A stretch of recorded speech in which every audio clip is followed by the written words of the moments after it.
Greetings, ladies and gentlemen, and welcome to this video. It is your favorite Dark Sorcerer, Michael Hyson, aka Angelus Son of Abaddon. Now, you're probably wondering why I'm in my altar room, and most importantly, why I'm in my altar clothing. Earlier this evening,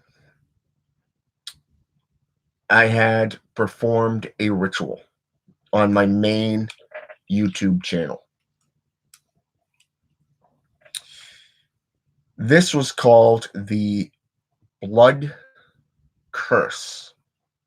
Okay, basically blood cursing of an enemy. Now, I know what you're thinking. Why would somebody do that? Hello. How you doing tonight? Well, ladies and gentlemen, this is why. The enemy of my family has been attacking like crazy, making up stories. He has even brought the legal system into it. And most importantly, he brought the landlord into it. Okay. Greetings from Canada. Wow, that's a long way away. Okay, maybe not from where I am. It's like 3 hours, but still. But anyways, welcome to the show and welcome to the video. So anyways, basically it has gotten so bad. We have followed the proper procedures for tenants and stuff like that. We tried talking to him. You know, we've kept notes, times, dates, the whole kit and caboodle. And right now we have him on 4 counts of criminal activity. And we also had this meeting with the landlord today, which, if we choose to follow the legal system route, can get them in a lot of trouble.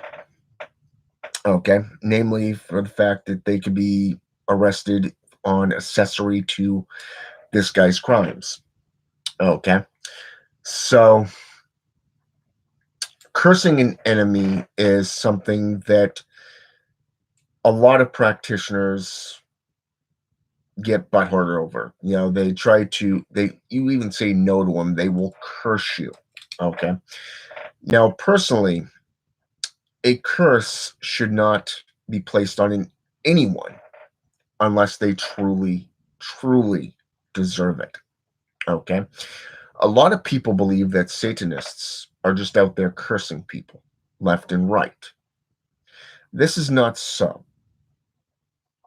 A Satanist does not go out cursing people just for shits and giggles.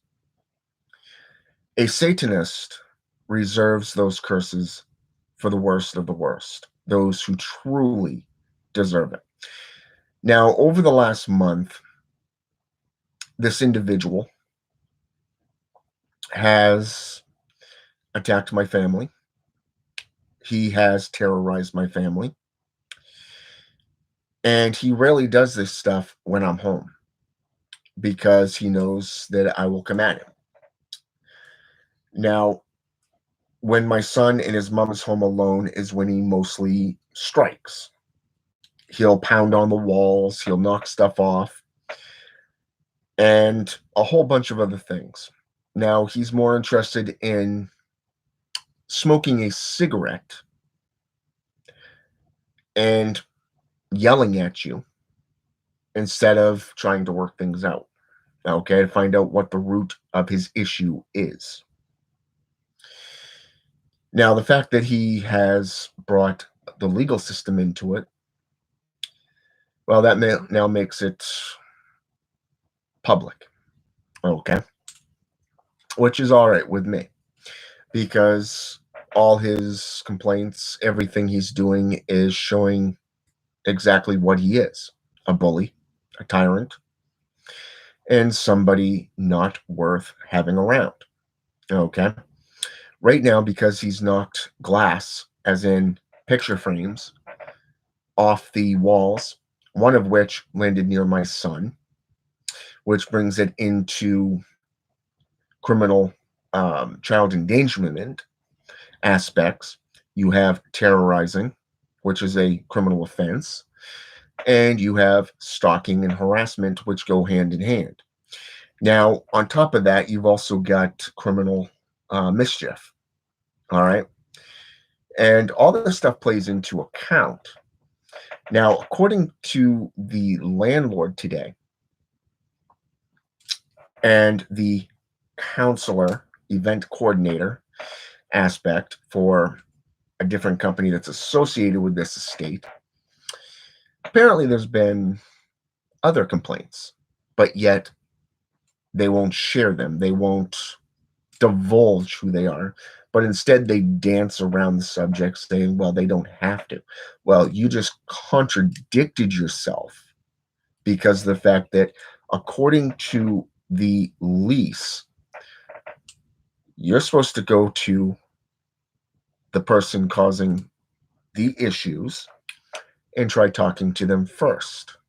Then you file a complaint, and by then you can fill out a tenant complaint. Okay. All of this is legal right here. Okay.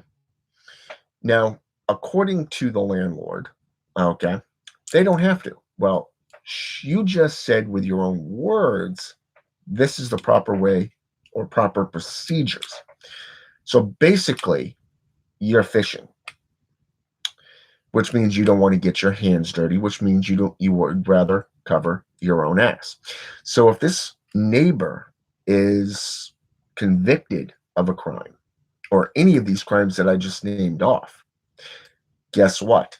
The landlord, the event coordinator can be arrested and charged for accessory to his crimes because they know about it, because it's on file. Okay. Not only with the police department, but with the landlord in general. All right. Because we have copies of what we gave them from dates, a lot of information about what went on. Okay. Now, because no one is willing to step up and do anything, instead, they decided to bring up DHS. They decided to bring up eviction. Okay. Number one, according to state of Maine law, you cannot evict any family that has a minor, okay, a child. So basically, they're blowing smoke out their asses. All right. And it is a magician's right, a sorcerer's right to protect his own family, not only just himself or herself, but the family as well. It would be the same way in a coven setting. Okay. Now, because this is low income based housing, meaning federal, okay, they would have to get an injunction, okay. They would have to come up with actual physical means of immediate danger, and they have to prove why, okay. But they said, according to them, that because we are no longer in the low income based program, we have to reapply, okay. Now, what this means is they can evict us at any time, according to them. Okay. These higher ups in the location in the city. All right. Now, as I just pointed out, you have legal issues here, legal criminal acts, and you have state of Maine law involved. All right. So, like I said, they were fishing, and that's all they were doing. They were blowing smoke out their asses. Now, tonight, when I got home, I've been thinking about this all day while I was at work. Now, this is not the first time that this individual has had complaints against anybody on the floors that he has lived on. The fact that he will not discuss it, he will not have a calm demeanor, and he does not want to settle any dispute or unwarranted feelings, whatever. It is time to bring sorcery into the mix. So tonight I did a blood cursing of an enemy. Okay. This is a spell that I cooked up using my own blood. Okay. Not only using my own blood, but sigils, calling certain destructive entities, and most importantly, utilizing his name, apartment number, and address. Okay. Now, normally I do not condone such actions unless warranted. The fact that the cops who have shown up here once that we are aware of clearly stated that there had been no noise coming from my apartment. This tells me and reveals that they have not been here for a while. The fact that they know the individual causing the disruptions, meaning causing the problems. Okay.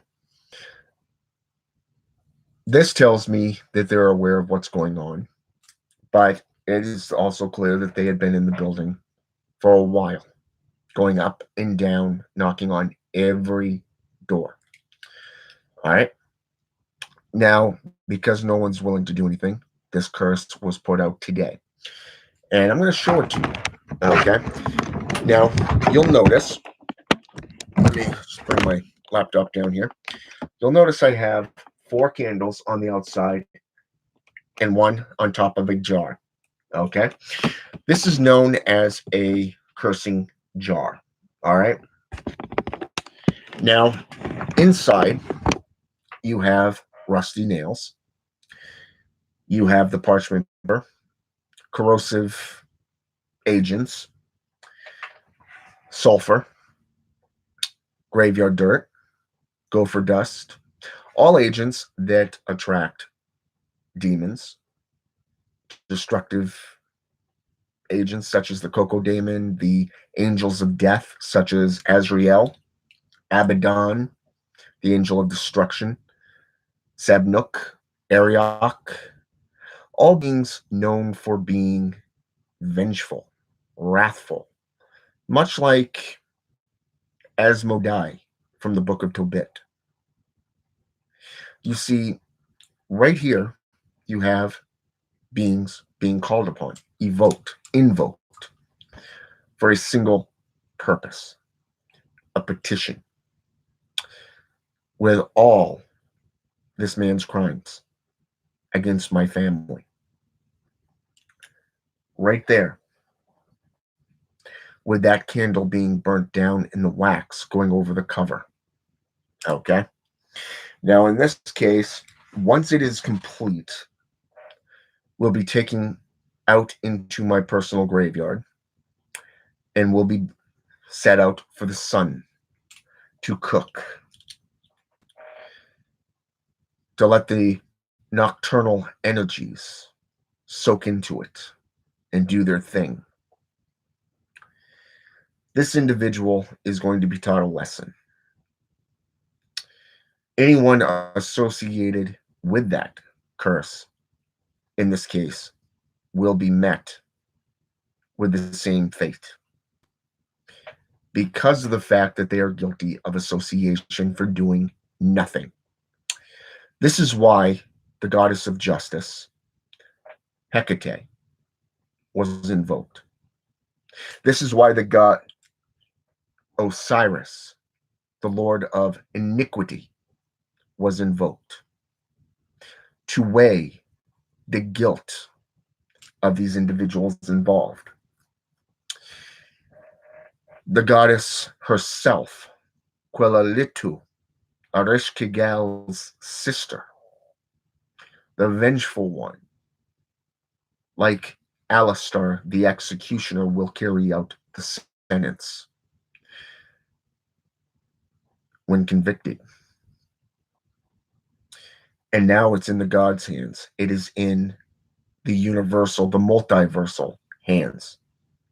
And this individual and anyone associated will be dealt with in extreme manner. They will lose everything. They will lose everything because I'm no longer playing around with them. It's been a month and a half of terror. I put up with a lot because I was asked not to do anything. But after today's meeting, something needed to be done. Those who run these programs are supposed to maintain the safety of the community. And when you have one individual causing fear, terror, and doing nothing but making excuses, that does not bode well. And that's exactly what happened today. So, when we discuss cursing, there are many ways to curse an enemy. For an example, you can use honey to enrich or sweeten that vengeance spell. You can use graveyard dirt, a photo, black candles, and let the wax drip over it. And in X faction, a friend of mine and brother from Canada, Bohemoth X, he utilized sea salt. Okay. When he called upon Pazuzu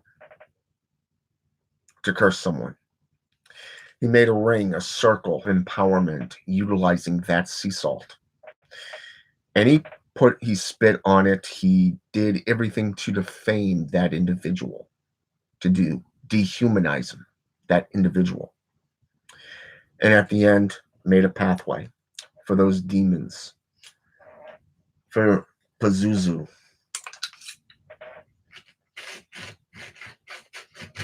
and the agents of death to go in and do what they need to do.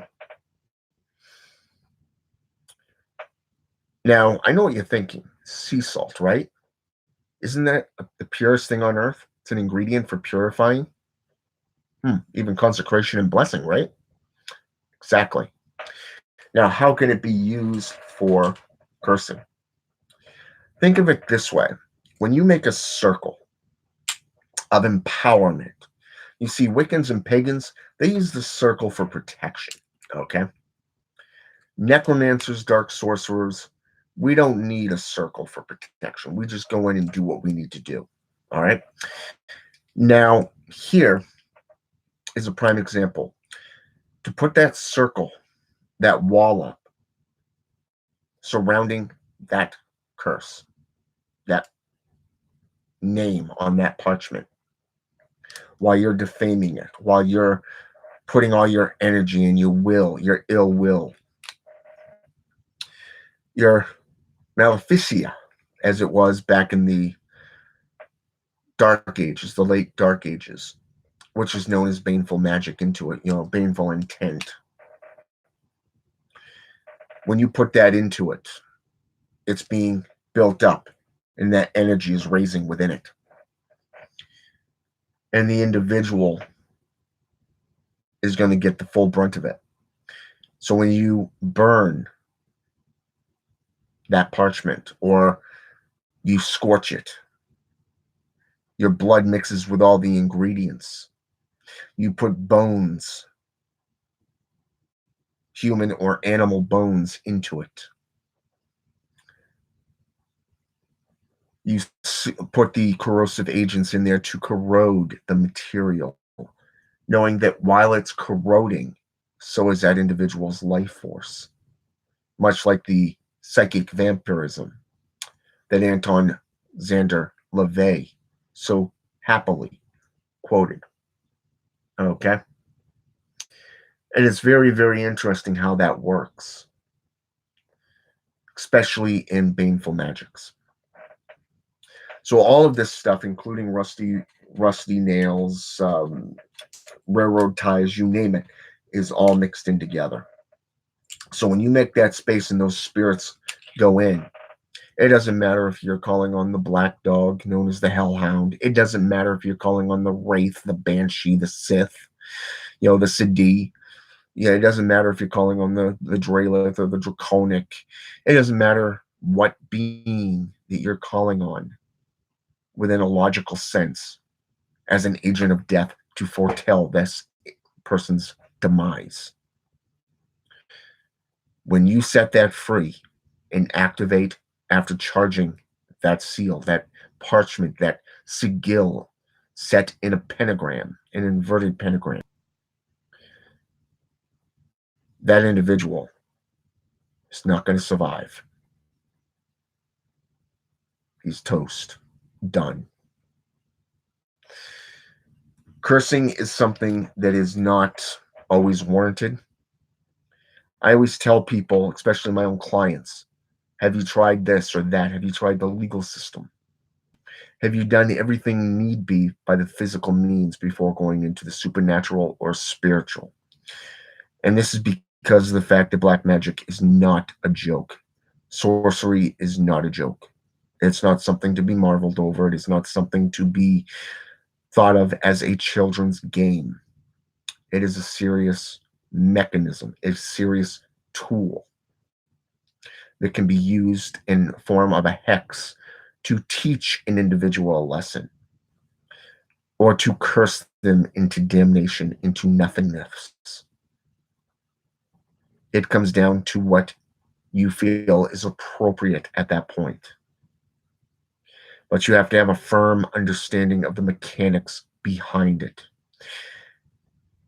And I will be doing a ritual later this week in the same fashion to deal with someone connected to this case.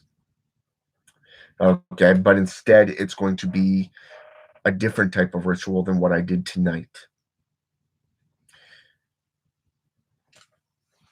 Exactly.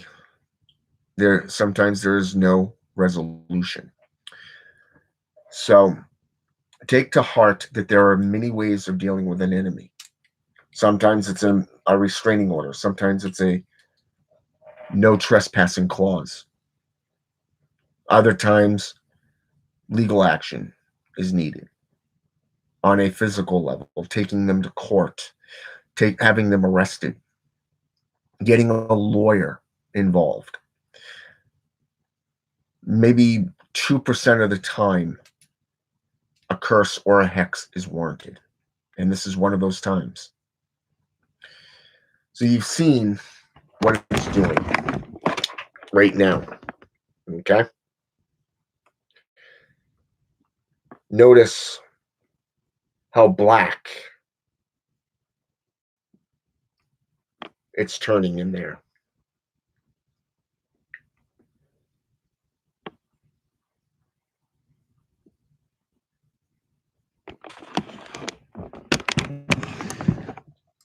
I'm not going to tell you what I put in it.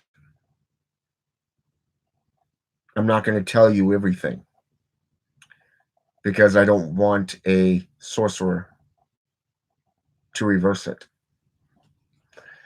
The fact that I utilize my own blood, another sorcerer cannot utilize it because my blood condemned him and anyone else connected to the case, and my blood is the only thing that can redeem him.